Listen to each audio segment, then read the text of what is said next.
Halo kawan TNG, kembali bertemu dengan saya Eko Utomo dari TNG Farm di Klaten. Nah, topik kali ini adalah mencetak cempe super. Apa itu definisi cempe super dan bagaimana menghasilkannya? Anda dapat saksikan di video berikut ini. Saksikan sampai selesai ya.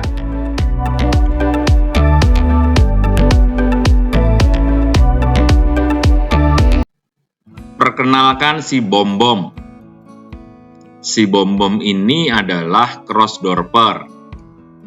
Bapaknya adalah dorper F1, sedangkan babonnya adalah Texel. Bom-Bom lahir dengan berat 4 kilo. Dalam waktu 1 minggu, beratnya sudah mencapai 6 kilo. Jika Anda bandingkan dengan cempe yang lain yang ada di dekatnya, yang lahirnya sama, jauh sekali. Maka Bom-Bom ini masuk kategori super.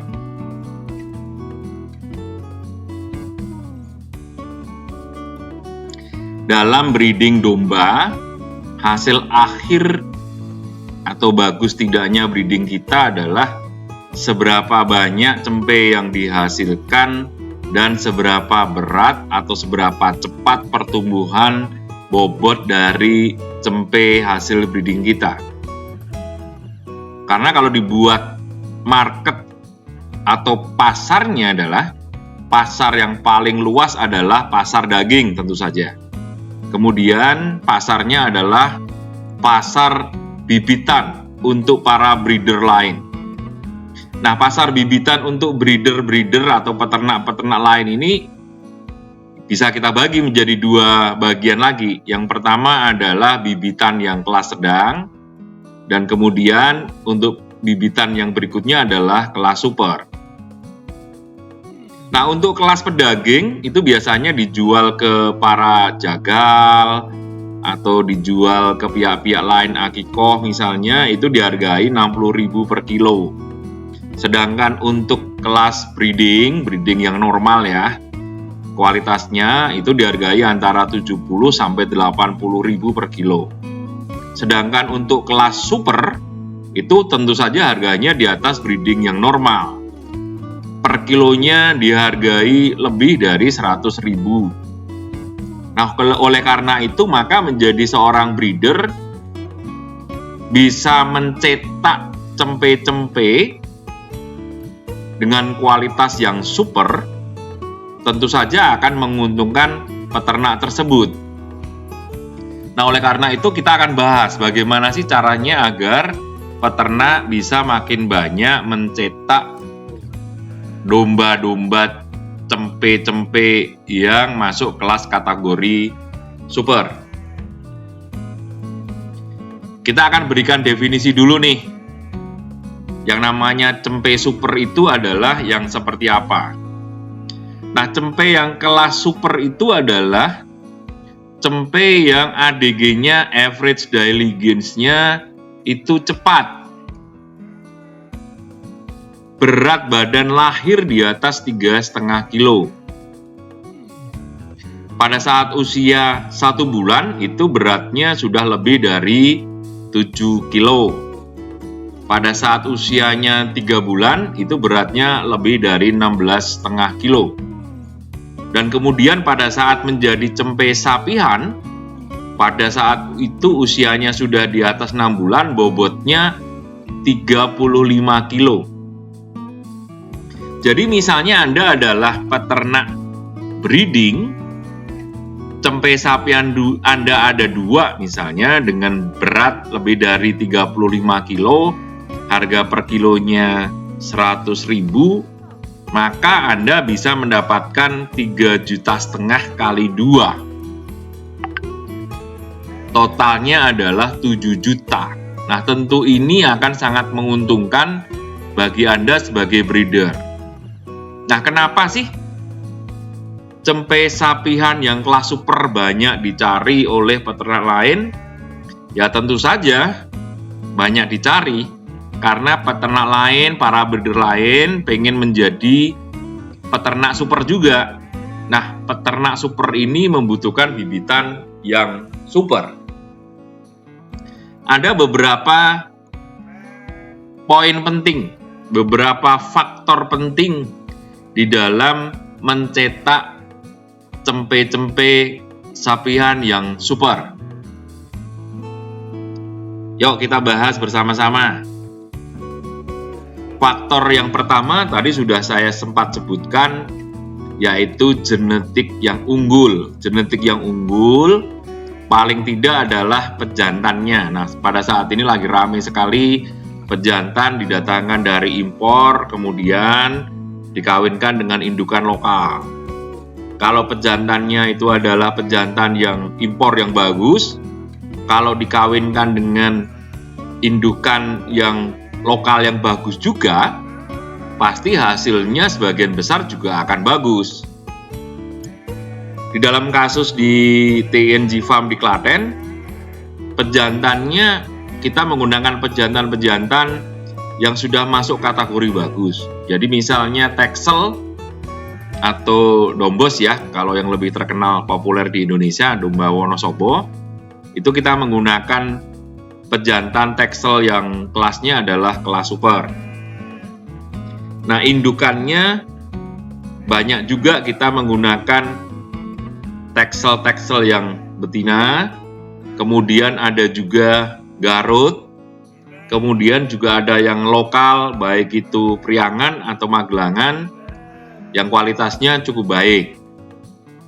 Nah, pejantannya selain Texel, kita di TNG Farm juga menggunakan pejantan F3 Dorper, ada juga pejantan F1 Dorper yang super. Pejantan F1 Dorper yang super adalah pada saat mereka usianya baru 4 bulan, berat badannya sudah lebih dari 35 kilo. Kita juga menggunakan F1 dari Awasi, dan baru saja juga mendatangkan Safik, atau kalau disebutkan orang Indonesia Suffolk, yang Suffolk atau Safik Indonesia ya, artinya adalah ini yang sudah turun-temurun ada di Indonesia, sehingga sebenarnya secara genetik sudah tidak semurni kalau kita misalnya impor Suffolk dari atau Safik dari luar. Nah, artinya apa? Kunci keberhasilan pertama ya mau tidak mau, pejantan dan indukan sebisa mungkin adalah yang kelas genetiknya bagus. Kalau faktor yang pertama adalah genetik yang bagus, faktor yang kedua adalah fenotip yang bagus. Fenotip itu adalah jogroknya. Jadi kalau kita memilih pejantan dan betina, kita pilih tentu saja yang secara jogroknya adalah tinggi, besar, tegap, sehat, matanya cerah, semuanya adalah hal-hal yang menunjukkan keunggulan dari indukan tadi, indukan atau pejantan. Nah, kalau saya, salah satu alat ukur yang paling mudah adalah misalnya dari usia. Kalau pejantan diusahakan pejantannya usianya sudah di atas 1,5 tahun dengan berat badan lebih dari 60 kilo.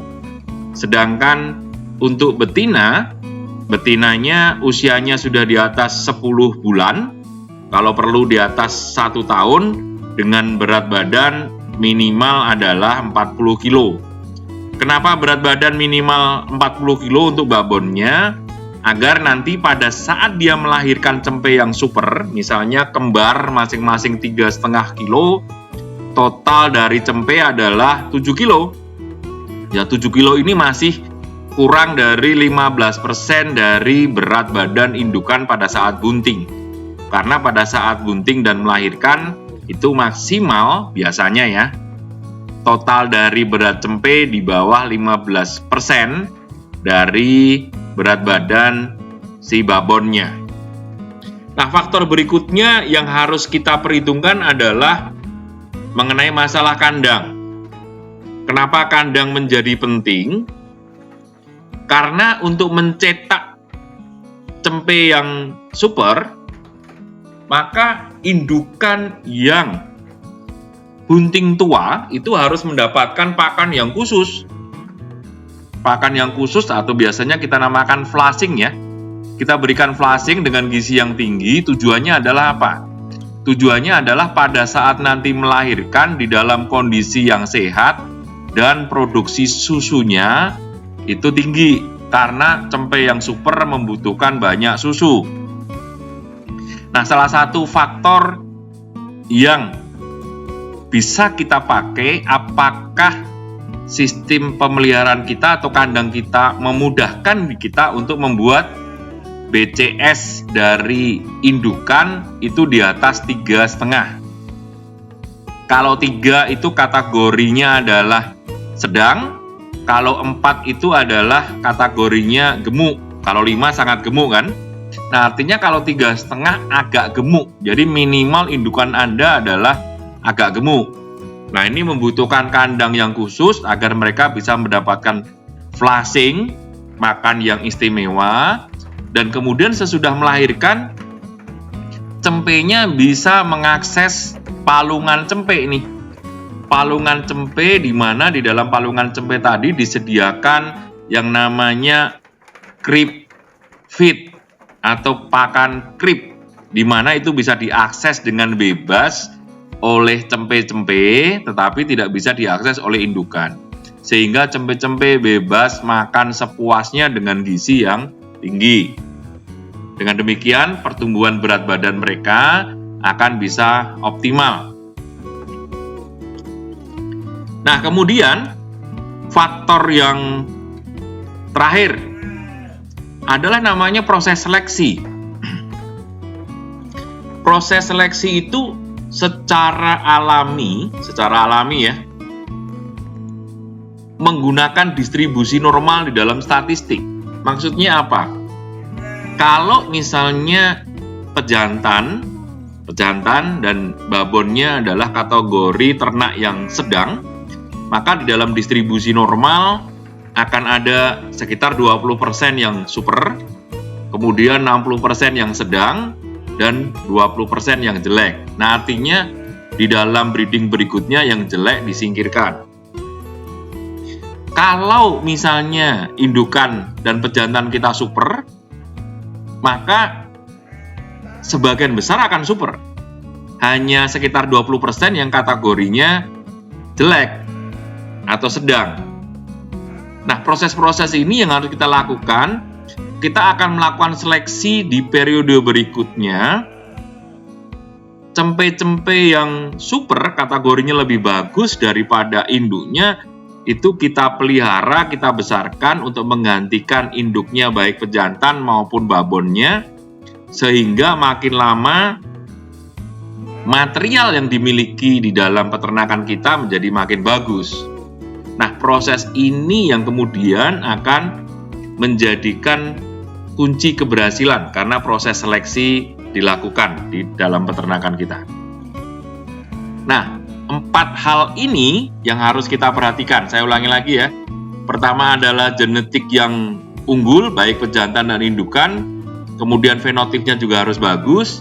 Berikutnya adalah kandang khusus yang memungkinkan indukan dan cempenya bisa mendapatkan pakan yang bisa mereka akses dan bergizi, dan kemudian proses seleksi harus dilakukan dengan teliti dari bulan ke bulan, dari tahun ke tahun.